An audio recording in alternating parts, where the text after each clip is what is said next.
There are many who believe that Chuck Fairbanks' football team last year at Oklahoma was one of the finest college teams ever put together. And there are many fans in New England who wish that Chuck Fairbanks had brought some of his Big Red Sooners to open this season for the New England Patriots in Foxborough. For dashing new head coach Chuck Fairbanks, the road ahead is long, the way unclear, and there are many pitfalls. But he will never forget his first Sunday when he led his cohort of New England Patriots into action against the Buffalo Bills. With Jim Plunkett passing and talented rookie Darryl Stingley catching, New England began to move early. Then Plunkett connected with number 31, Josh Ashton, for a big gainer down to the Buffalo 7-yard line.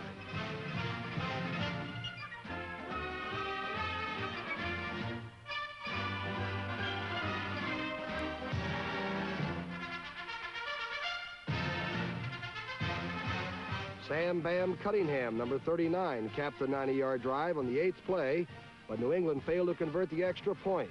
And on the very next play from scrimmage, Buffalo took the lead 7-6, simply by giving the ball to number 32, O.J. Simpson. Simpson sailed for 80 yards, beginning a record-shattering performance of 250 yards gained on 29 rushes, on a day when the Buffalo game plan called for him to serve mainly as a decoy.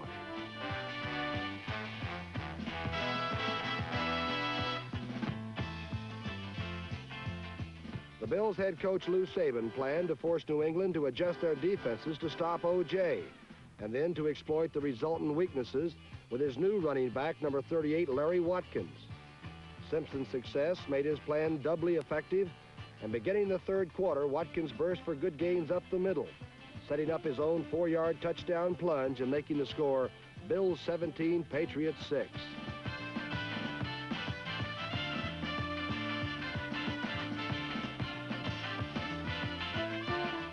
But on the next series, Mac Heron, number 42, completed an 80-yard drive in 11 plays, sweeping 10 yards to make the score 17-13. In the fourth quarter, O.J. Simpson was still having success sweeping to his right, and this 22-yard touchdown put Buffalo back in control.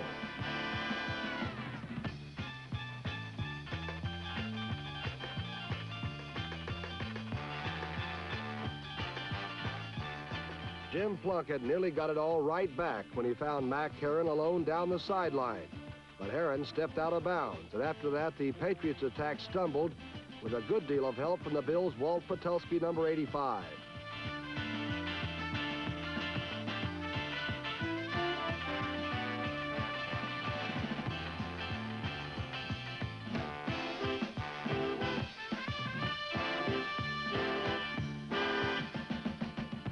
Without the ball, the Patriots were faced with what for them was apparently the impossible task, stopping O.J. Simpson.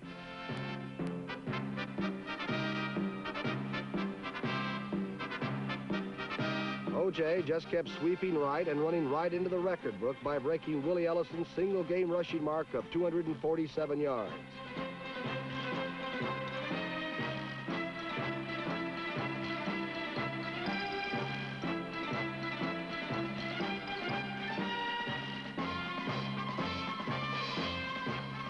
At length, when the play was more than adequately set up, a counter give to Larry Watkins produced the Bills' 4th touchdown. Watkins himself gained 105 yards on 18 carries, and the Bills collected a total of 360 yards rushing, accounting for Buffalo's 31-13 opening day victory over the New England Patriots, on a day when O.J. Simpson earned much more than the game ball. You know, Tom, the San Diego Chargers lost to the Washington Redskins on opening day as a result of an almost non-existent offense. That's true, Pat, but last Sunday, Johnny Unitas rallied that Charger offense to meet the challenge of O.J. Simpson and the Buffalo Bills. While many strange characters have come out of Southern California, the strangest yet may be the San Diego Chargers. Coming off an opening day embarrassment, San Diego needed a win.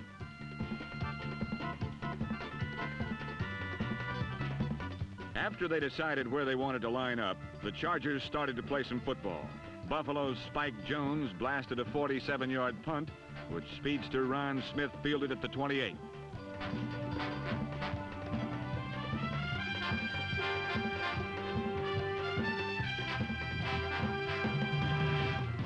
Willie McGee's key block sent Smith the final distance.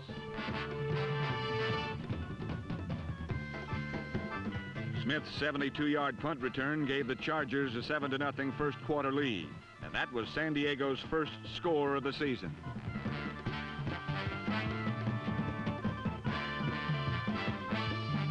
The Bills managed to come back with O.J. Simpson leading the way. Simpson netted 103 yards on 22 carries for the afternoon.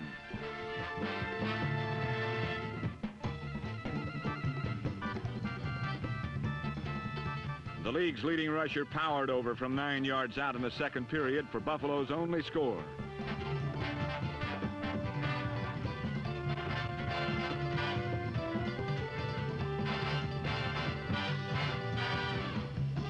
The San Diego defense shut down the Buffalo attack following the touchdown as constant pressure led to miscues.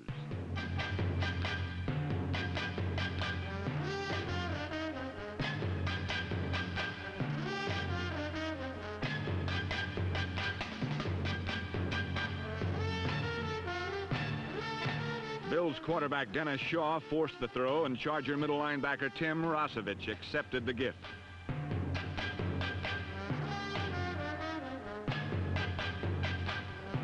This was one of 4 interceptions delivered into the hands of the alert Charger defense.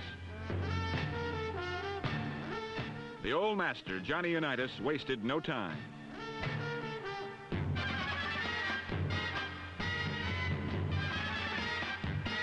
This pass covered 26 yards to Gary Garrison.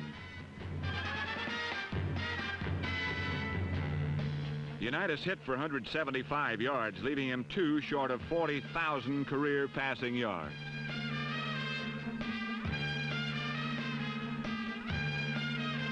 The old master's soft touch rang up another 6 points to complete a near-perfect day for Unitas.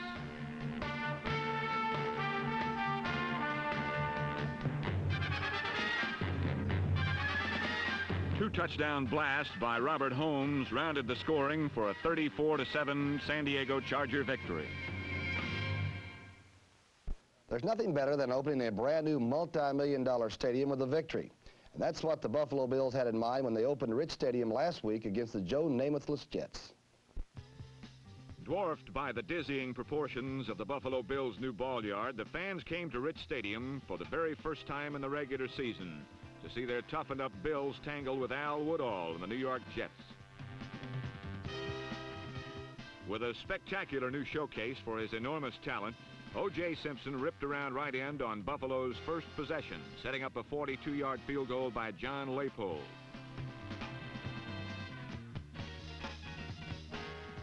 But that was the only score for more than 3 quarters, as both teams showed an inability to get into the end zone.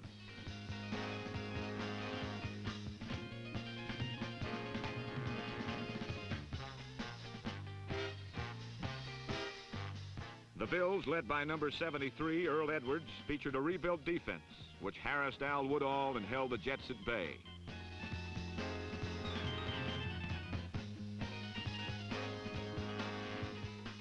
Meanwhile, Buffalo is chewing up more than 200 yards rushing, churning up and down the field, led by O.J. Simpson, flashing the great Jimmy Brown's number 32, and looking for all the pro football world on this afternoon like the immortal Brown's equal.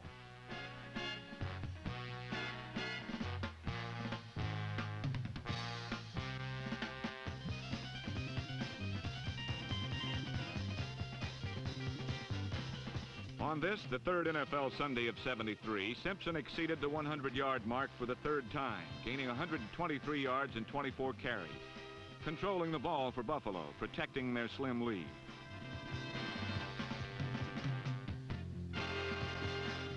The Bills' offensive line is improved, and they may make good their promise of 1,700 yards for O.J. Simpson this season.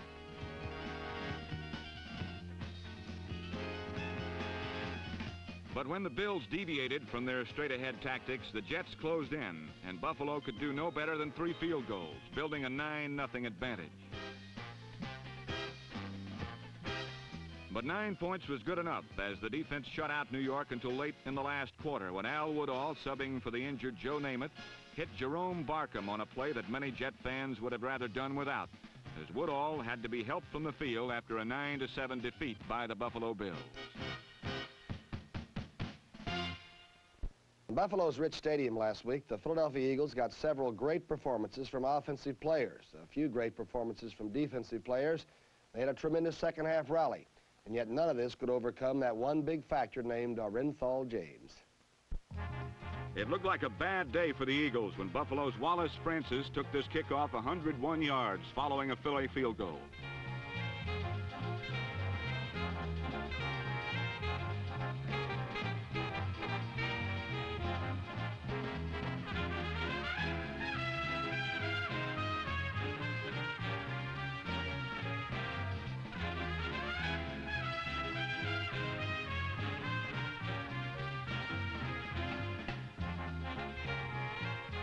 While Francis celebrated his fine run, a la Washington's Charlie Taylor, the Bills were preparing an even bigger surprise in the person of O.J. Simpson, a man about whom whatever is said, it never seems to be enough.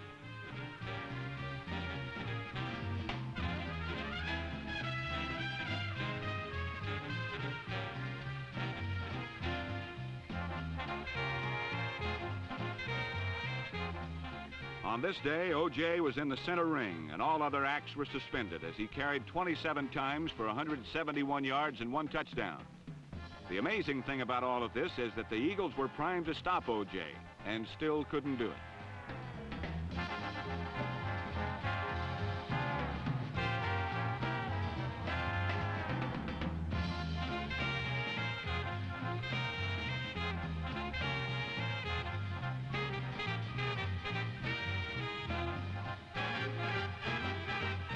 But trailing 17-6, Philadelphia rebounded as Roman Gabriel hit Norm Bulash for a touchdown. The Bills came right back with O.J., and he got them in close enough for his own 2-yard score.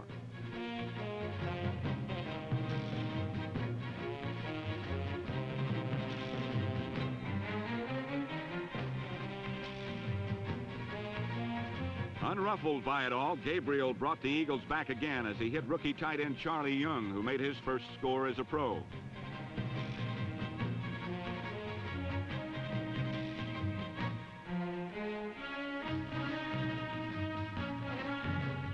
At one point, Philadelphia led the game 26-24, but Buffalo kicked a field goal to go ahead 27-26, forcing a furious Eagle finish.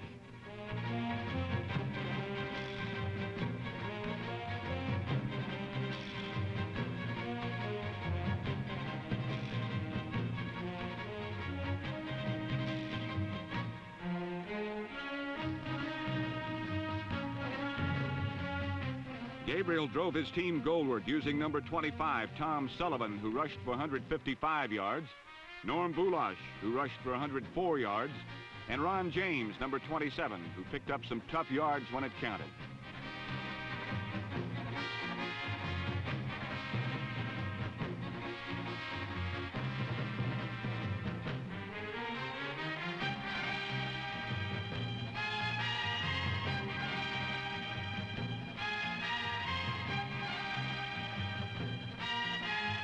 Relentlessly, the Eagles clawed and gouged their way goalward as the clock ticked off all but the final 3 seconds.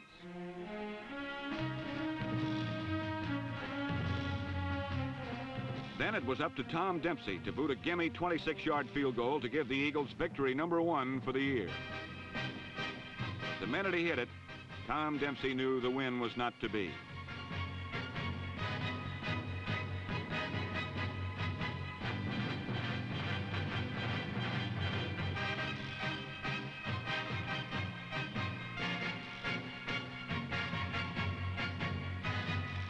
For the Bills, joyous victors 27-26, it was a reprieve. A last-second pardon that left them still tied at the top with Miami in the AFC East Division.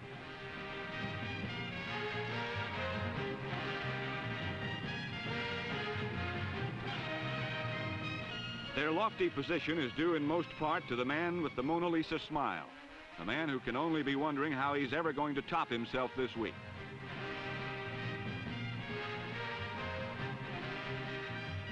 The way he's been going this year, O.J. Simpson is bound to find a way.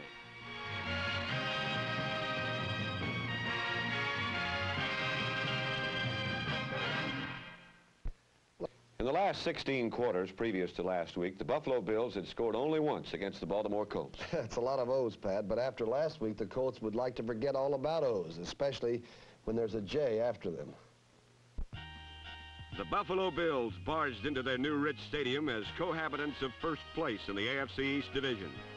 Much of their success this season is due to a man they call Juice, who is having a super season, and the Colts were primed to stop Orenthal James Orange Juice Simpson, number 32.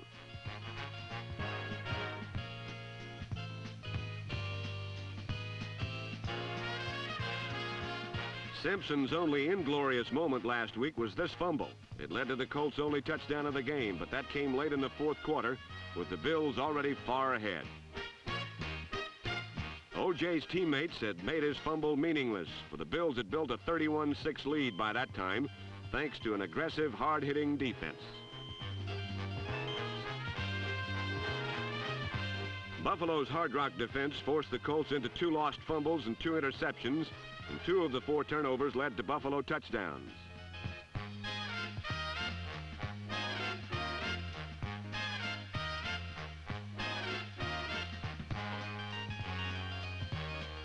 Dwight Harrison's interception and fumble lateral to Ken Stone set up a short touchdown run by quarterback Joe Ferguson.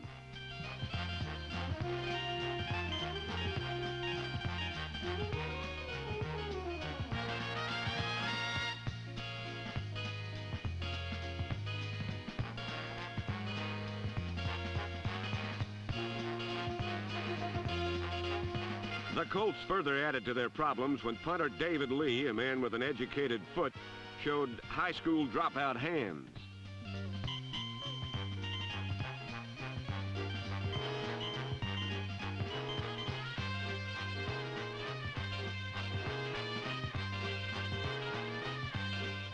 Tony Green's recovery of Lee's fumble set up Buffalo on the Colt 35-yard line, and Ferguson moved the Bills in for the touchdown, hitting running back Larry Watkins with a 10-yard strike.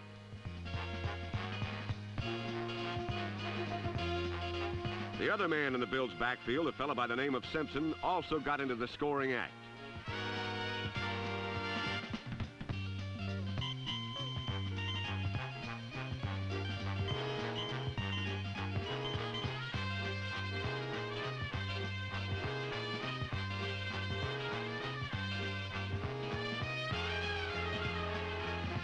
Simpson's 78-yard touchdown run rounded out an afternoon of 22 carries for 166 yards and 2 touchdowns.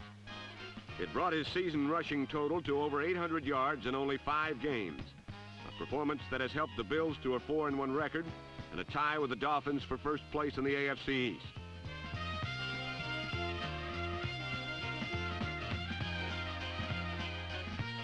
This week, the Bills find out if they're for real as they meet Miami in the Orange Bowl with first place at stake.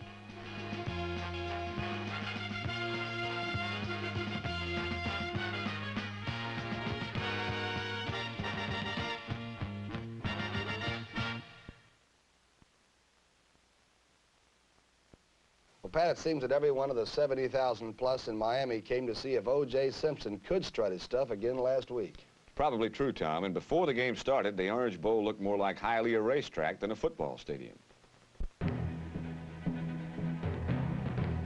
Like railbirds clocking a morning workout, they came early to study a real thoroughbred go through his paces. Could O.J. Simpson outrun the shadow of Jim Brown's rushing record? Could the Juice keep flowing against the world champion Dolphins? On the game's third play, Miami quarterback Bob Greasy lost the ball, and the Bills recovered. But Buffalo could not budge the Dolphins, and they settled for a field goal and a 3-0 lead.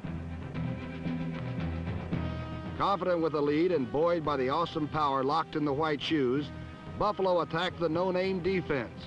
But the wings were torn off their elusive butterfly as the no-name swarmed over the Juice.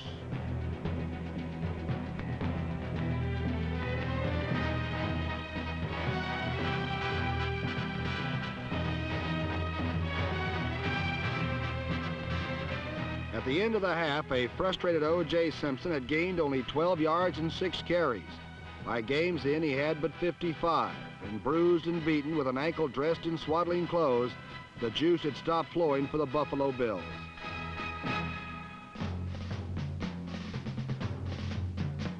Miami asserted their dominance on the passes of Bob Griese to tight end Jim Mandich, number 88. This combination gave the Dolphins the lead for the first time at 10-3 when Griese found Mandich floating free in the end zone. Behind airtight protection, the combination clicked again.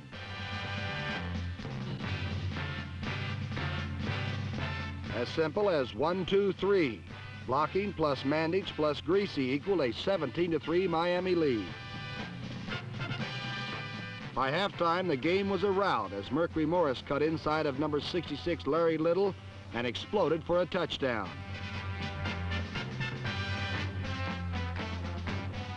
Leading 24-3, Bob Griese was gluttonous for more points, but his bomb to Mercury Morris nestled nicely into the hands of cornerback Dwight Harrison of the Bills.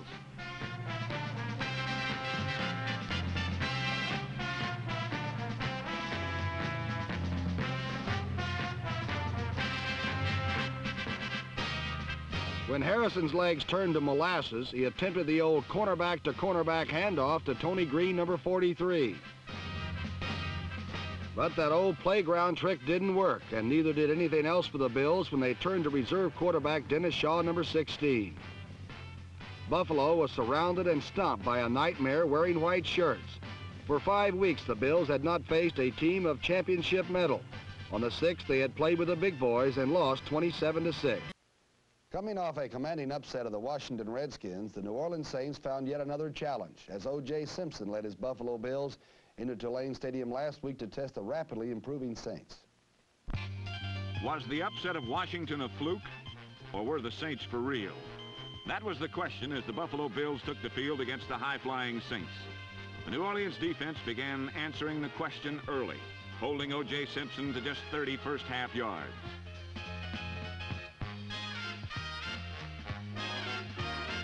However, the early Saint offensive show looked like the New Orleans of old.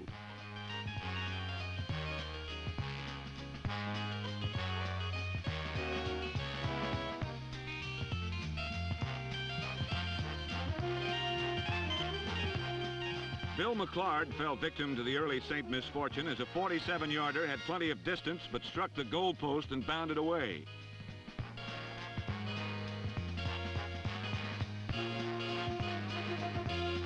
Finally, the Saints started making like the new club they're made out to be as Archie Manning fired complete to Bob Newland.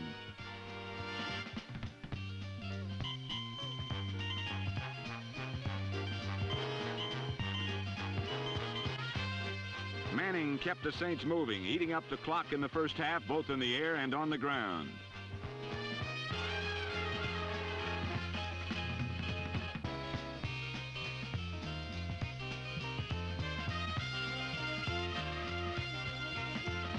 Two field goals and a 9-yard pass to Newland gave New Orleans a 13-0 halftime advantage.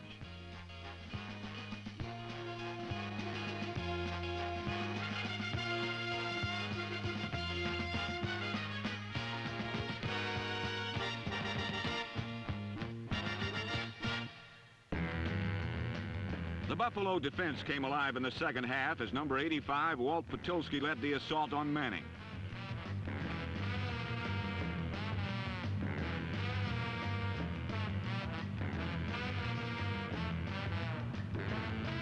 While the fumble was recovered by New Orleans, the drive had been stopped, allowing the Bills to call on one of their least heard of runners, quarterback Joe Ferguson.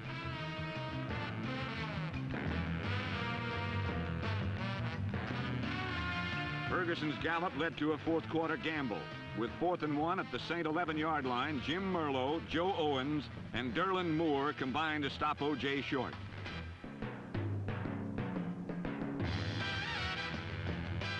Number 78, Billy Newsome's spike sealed the Buffalo threat.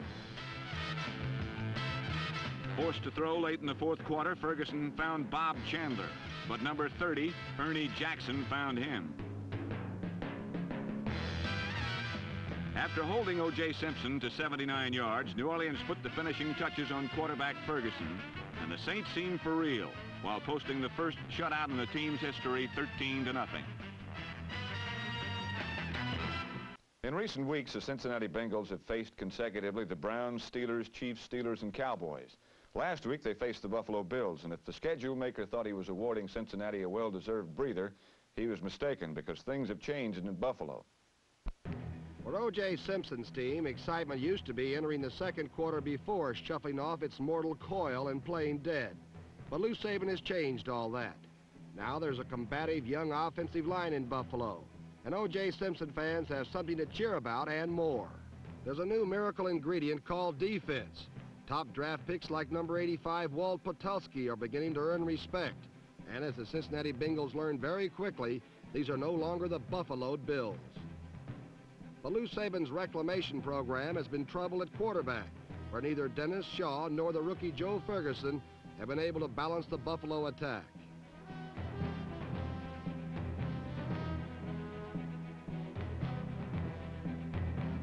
When number 12, the strong-armed but callow Joe Ferguson, took the firing line, the Bengals' Neil Craig intercepted this pass, helping Cincinnati to a 6-3 first-quarter advantage on 2 Horst Muhlmann field goals.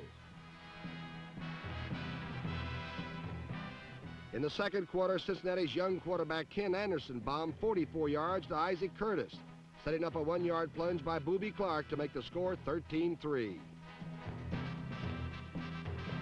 But from then on, the insurgent Bills defense made things tough on Anderson. 2 interceptions by number 28, Dwight Harrison, kept the game close.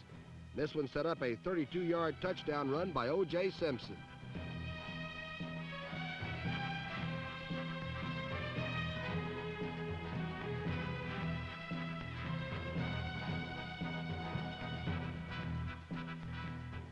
Simpson's gallop evened the score at 13-all in the third quarter, but for the remainder of the game, a fired-up Bengals defense held O.J. in check. The Bills did not earn a first down in the last quarter, and only once did they manage to cross their own 25-yard line. Still, Cincinnati could not capitalize against the Bills' defense, but they had the advantage of field position. And with 3 seconds showing, Horst Muhlmann booted through the concluder, a 33-yard field goal to beat the unbuffaloed Bills 16-13.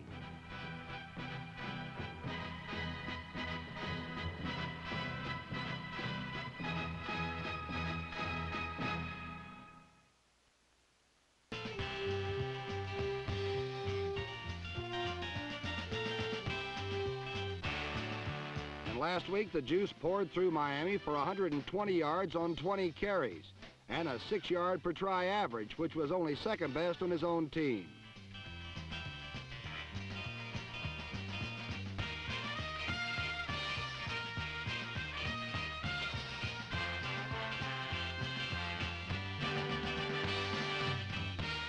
First best for Buffalo was number 34, Jim Braxton, a punishing bruiser who had 119 yards rushing and a 7-yard average.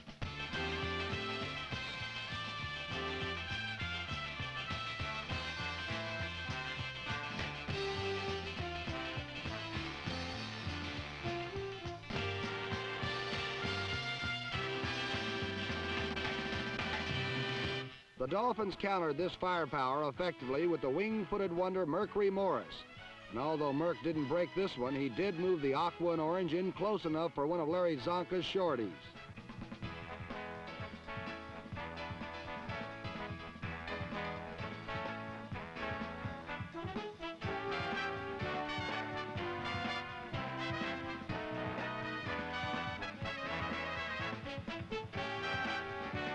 Then for aesthetic taste, Bob Greasy unlimbered one to tight end Jim Mandich.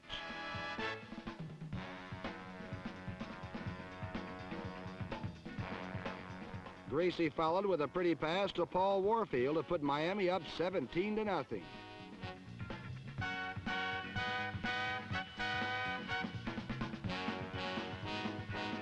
Despite all of Buffalo's running crunch, when they went to the air, they encountered drive-killing trouble.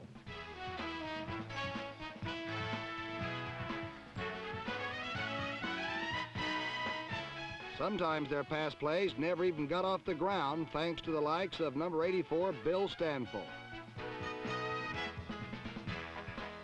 In fact, the Miami stoppers were so potent that Buffalo never got on the scoreboard in the 17-0 defeat, which just about finished their playoff aspirations.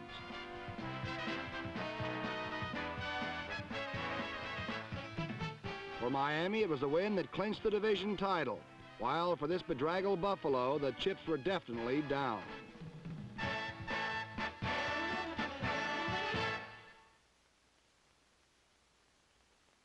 With no chance to win the AFC East, the Buffalo Bills were merely trying to stay in wild card contention last Sunday as they traveled to Baltimore to battle the once powerful Baltimore Colts. Any thought of an easy Buffalo win came to a quick ending as the kickoff fell into the hands of number 28, Cotton Spira. Spira, a second-year man out of Texas, sailed 100 yards to give Baltimore a 7-3 first-quarter advantage.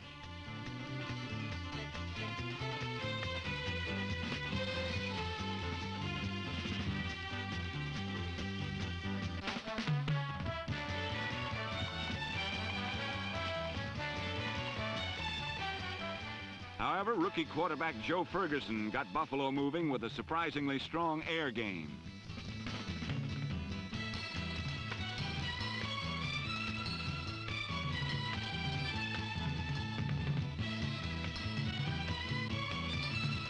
The Bills went to O.J. Simpson, springing the juice loose for 12 yards.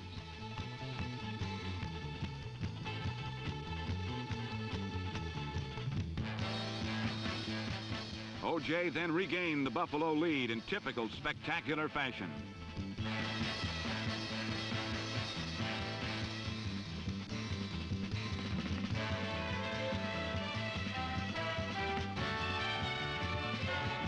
The Buffalo lead stood at 10-7 through the third quarter as the Bills proceeded to apply the pressure.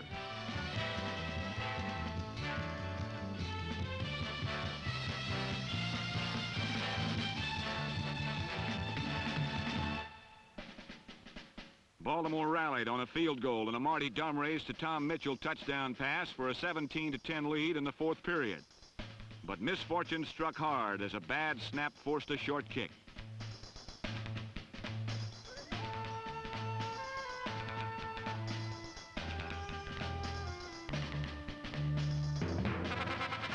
Joe Ferguson needed but one 37-yard volley to Bob Chandler for the tie.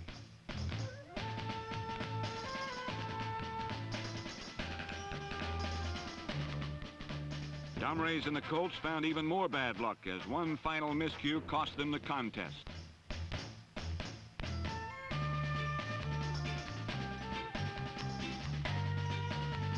Dwight Harrison's interception was the game breaker. And in a repeat, watch number 85, Walt Patulski, leap into the air, barely tipping the ball off course and into the arms of number 28, Dwight Harrison.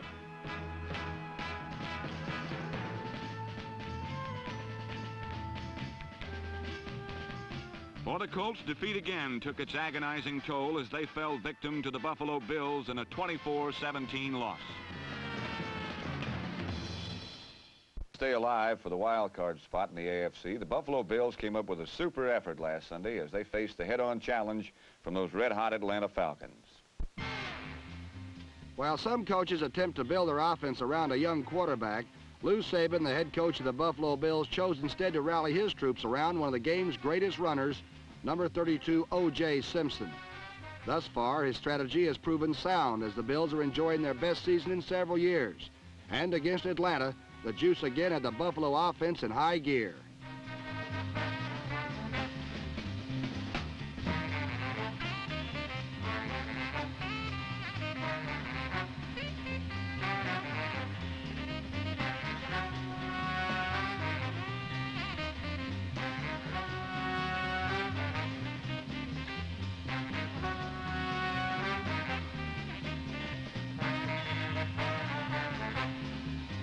Simpson rushed for 137 yards for the afternoon on 24 carries, controlling the ball and leading the Bills goalward.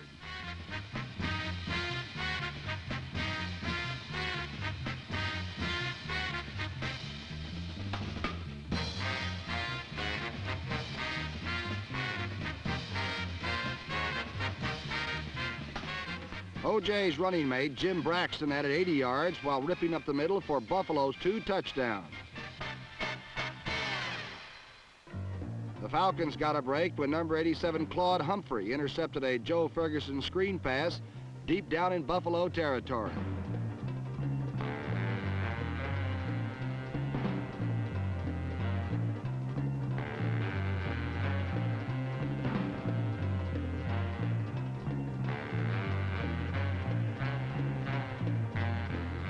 But the most the Falcons could produce was a three-pointer, and the frustration had just begun as a Bob Lee to Jim Mitchell spectacular brought the Falcons down close again.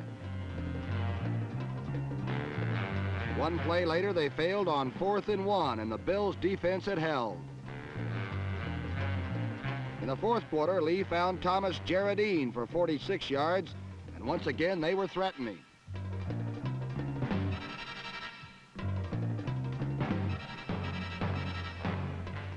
In an isolated replay, watch Jarradine, the first-year wide receiver, evade double coverage with an incredible move inside, then turning it up for the catch.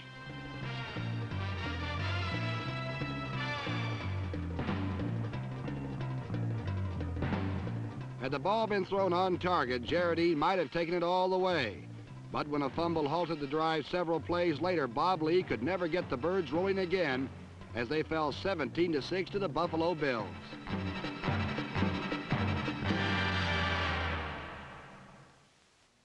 In many ways, this season has been a year for the have-nots in pro football, and two of the teams that have come from obscurity to show signs of a bright future are the New England Patriots and the Buffalo Bills. Up in Orchard Park, New York, the Buffalo Bills and the New England Patriots had a snowy day for football.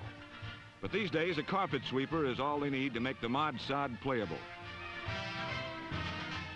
After a New England field goal, number 89, Wallace Francis took the ensuing kickoff and skated coast to coast to make the score 7-3 Buffalo.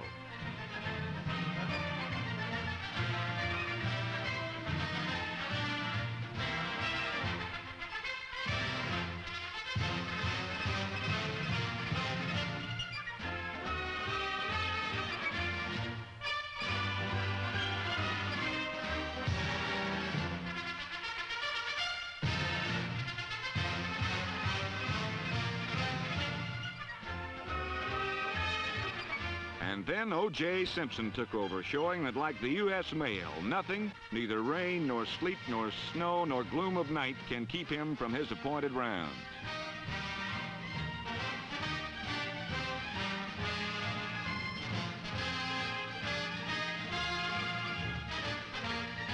For the afternoon, O.J. gained 219 yards, leaving him just 60 yards short of Jim Brown's record of 1,863 yards gained in a season. And another 200-yard day in the Bills' finale with the New York Jets this week would put him over 2,000 yards for the 1973 season.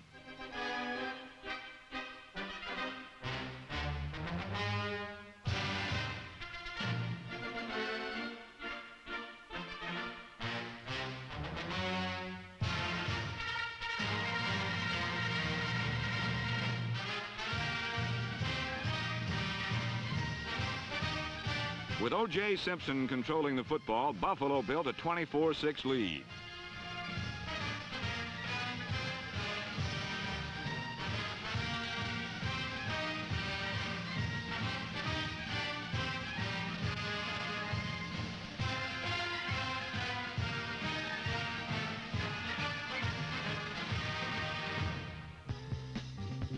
Then rookie quarterback Joe Ferguson hit number 81, Bob Chandler, for 2 scores, and Buffalo rolled up 37 points.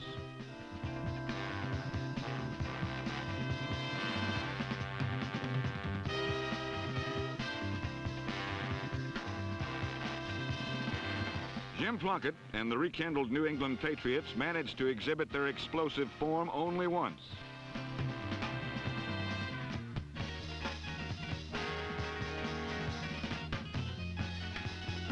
Number 33, Reggie Rucker, made a nice catch of this Plunkett pass, setting up a 6-yard scoring run by Jim Plunkett himself for the Patriots' only touchdown of the day.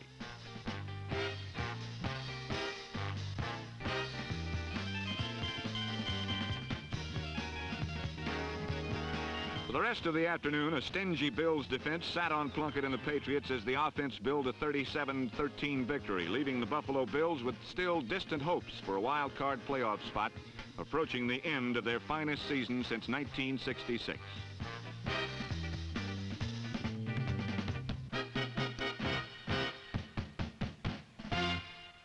Despite all their injuries, Don Shula's Dolphins look pretty strong to me. But last week, the headlines in the AFC East belonged to another man and another team, Tom.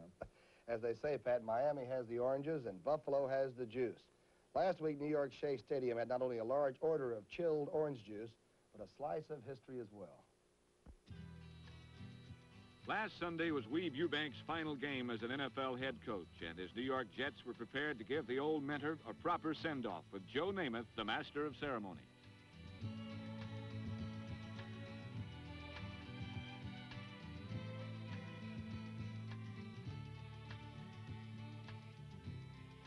Number 83, Jerome Barkham, had the Jets on the scoreboard early with a 48-yard touchdown. But the next New York score didn't come about until the closing seconds of the game when Namath found Rich Castor in the same corner of the field.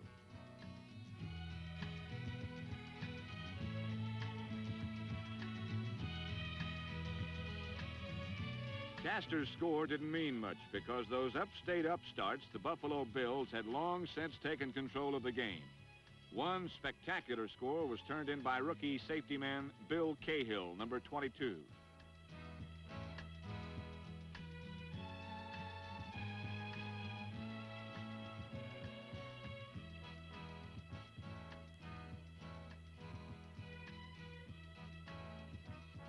Number 22 had his moment, but the man of the hour, the week, and the year was number 32, the man they call the Juice.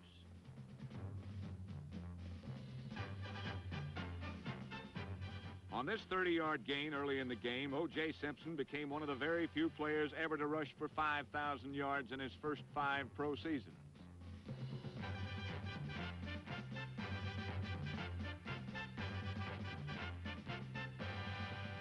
On this 6-yard gain midway in the first quarter, Simpson broke Jim Brown's 10-year-old season rushing record of 1,863 yards.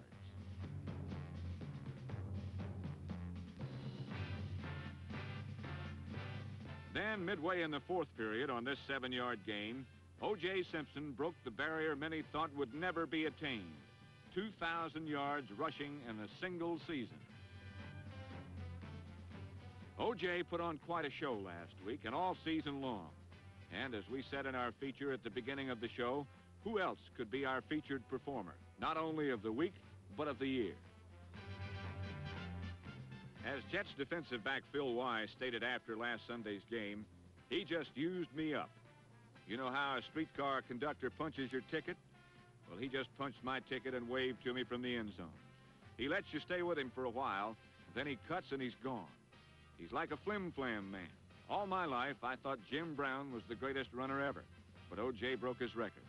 I don't see how anyone could be better, not even Jim Brown.